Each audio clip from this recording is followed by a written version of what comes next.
My name is Hubert Graham, and my company is Graham and Dosey Fiberglass. My name is Betty Rose Dolce, and I'm the part owner of Graham and Dolce's Fiberglass.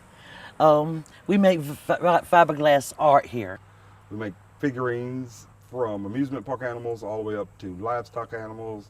We do boat repairs. We make wings. We make women. We make lighthouses. We make boats. We make horses, cows, deer. Just about anything you can name. It's an animal we make. So Mr. Graham started the business, and I bought into the business. She is an American Indian, and she actually runs the business. She does the painting, she does the sanding, she does the customer contact when I'm not here. She's like a second person that handles just about everything. She actually completes the product. I build the product and she completes it.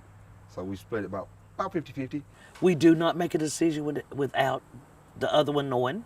And I think trust is the main deal here for a partnership. We trying more than that, not to just sell here, but we want to open up our amusement park for the kids. And we're going to make all these animals where you can ride. We're going to actually put pieces of steel pipe and engineer it to a motor. The motor's going to hook on to the animals. The animals are going to go round and round. And we're going to initially get into that amusement park ride deal. Then we're going to turn it into the theme park. It's all about finances right now. Yeah. As you know, it takes money to grow a business. Right now I am filling out a loan for the Self-Help Credit Union. Trying to get a loan to influx some working capital into the business. And a lot of businesses right now have stopped doing business loans because they are, they're afraid to trade out into water because so many businesses have failed and so many businesses are failing because sales are down. Nobody's buying anything. All the stores are closing up and moving out. So banks are scared right now to loan anybody any money. Unless they really know, you're going to pay that money back. You got a way of showing it's going to come back, and it sounds like a good residual business. I mean, how can I know in 12 months what kind of income a theme park and an amusement park is going to bring in? How can I know in 12 months what kind of expense projections I'm going to have?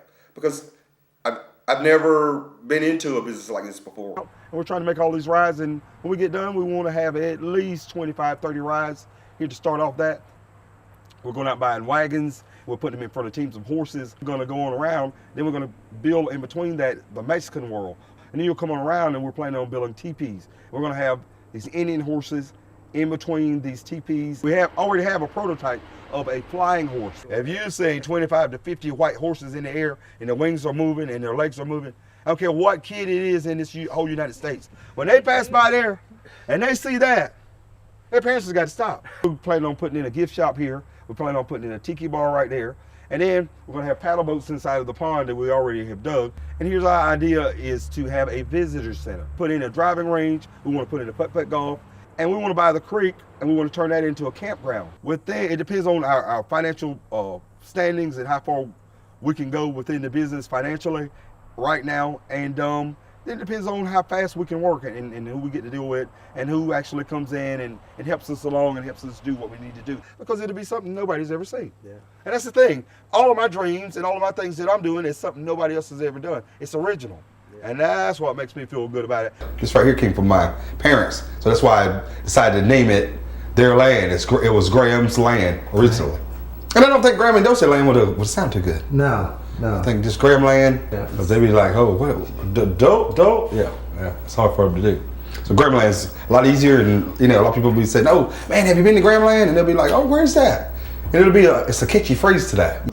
Couple months. Well, it was, I had gotten into a bankruptcy, and that was back in 2006, but it only ended in 2008. And the guy said in order for that credit union to finance the loan, then you have to be out of a bankruptcy for 5 years. So that threw me right out of the work already. Okay. So I'm trying to go in an alternative route. Right. So we want to contact Old Pro, Dr. Phil, Ellen, and Home Edition. And we've contacted them. We put it all in the mail. We made films, and we put all of that in the mail. But we hadn't heard anything back from them. And you never know, at any time. Things could happen. Both shoes could drop tomorrow. Right. Yeah, we're hoping something like that happens, but you never know. And trying to get responses from people like that. Yeah. The guy from Mark Cuban, the guy from Dallas Mavericks. A lot of people say he's he jumps out and he gets into things that nobody would ever think he would get into. So you never know who's gonna send it our way, or whether the idea is gonna go over well enough with Wells Fargo to say, okay, hey, I might invest $500,000, and then if he loses and it doesn't make it, then we'll still have the property. Right. So there you go. So, yeah.